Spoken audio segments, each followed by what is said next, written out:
Thấy cười nữa, ở tụi nhung đúng rồi. Đó là ngoe.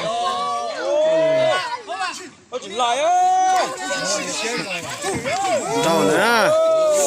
Ở tụi nó mà hành đặt tài đó. Tụi đứa mà đâu như nó thế nào tiền á. Ý ăn cầu. Tiền đâu á.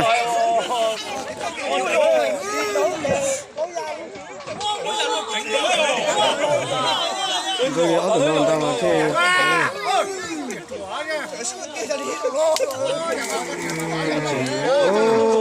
Chế giả thế kìa. Tao kiền rồi nè. Ở tụi mình tao rong là tính chó ít phẩu nữa.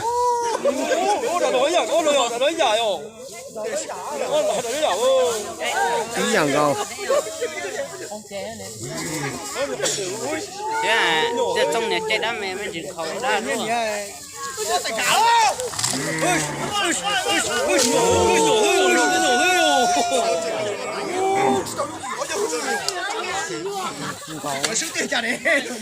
Tụi nó cú mà giống nhàng có à. Tu sát xì nó mà cú chỉnh nhà bạn ấy thay giò thế mà.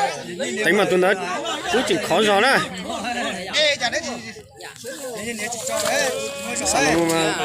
Tụi nó cú nhiều giò nè. Tụi nó xa lâu rồi nó cú nhiều giò nè. Tụi nó sát to. Cú tuổi giò. Đâu nè. Đâu hình cờ nè. Nhìn đây nó mà. Chân nhỏ cứ thế nè.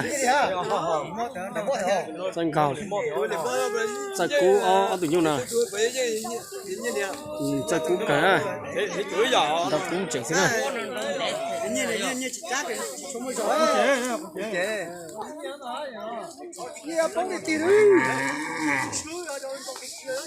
Cambio.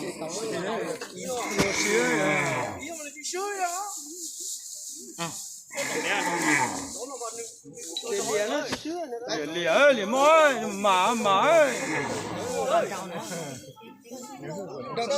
nó thắt vào rồi. Giờ đồ nó tiền rồi. Đồ nó tiền nếu cũng chỉ chưa à. Đâm bỏ. Yeah, tụi mà nương. Ở tụi nó mà đâu ai cờ rồi lo. Ở tụi nó mà xin rồi. Đã chuyện này mà lo lắm mới niệm mà để nè. Nè cũng chỉ taoซื้อkìa. Ở tụi nó mà nhàng còn nữa. Ở tụi nó mà tuổi già ho nhưng mà tuổi già chẳng nhiên lâu chẳng nghe xong rồi. Giờ cái trai.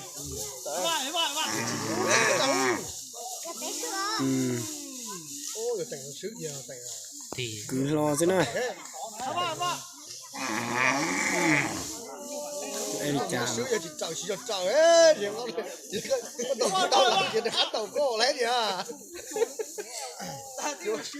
Đơn đấy cả nữa. Cái đó có thiếu.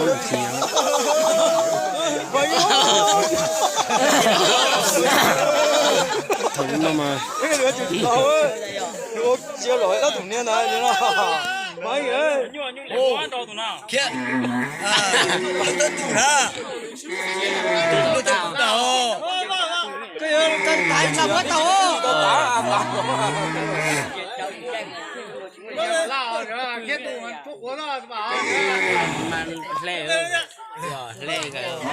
Chưa chàng này nè bút cả cái mấy nhìn đến cả lòng qua đó. Chúa. Im mẹ chúa giáo đó không qua nín là không qua sao?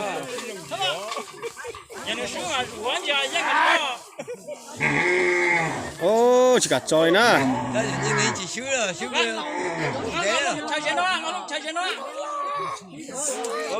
Cái gì tôi xíu rồi chứ, còn táo ra, không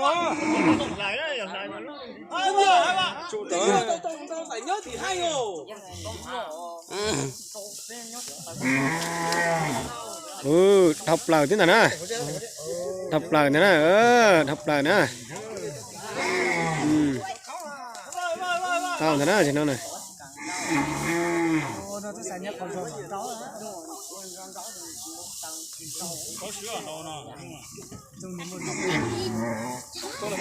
từ tàu chi phút rồi nè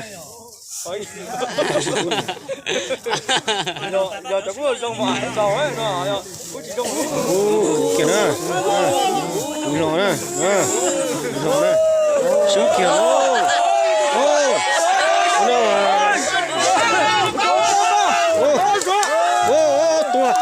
tua đó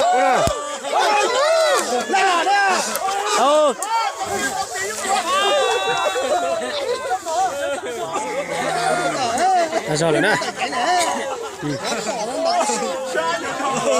xong chia với cho tờ giọt cho ta không đúng đâu mà khung nào mà khung ăn trâu dùng sấy đòn tài nè tụi nó xíu nè tụi nó trâu nó đợi trâu như ốc tụi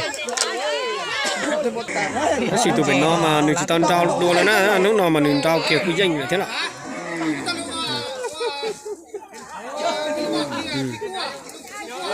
mà cũng tao chả nè nó xì mà tụi mình nó luôn luôn thơn được bắn dư tụ nè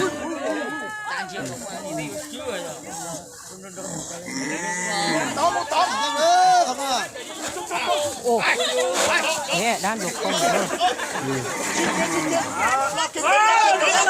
câu cho lời á, đi nó nè, đi nó thêm mất tao nè.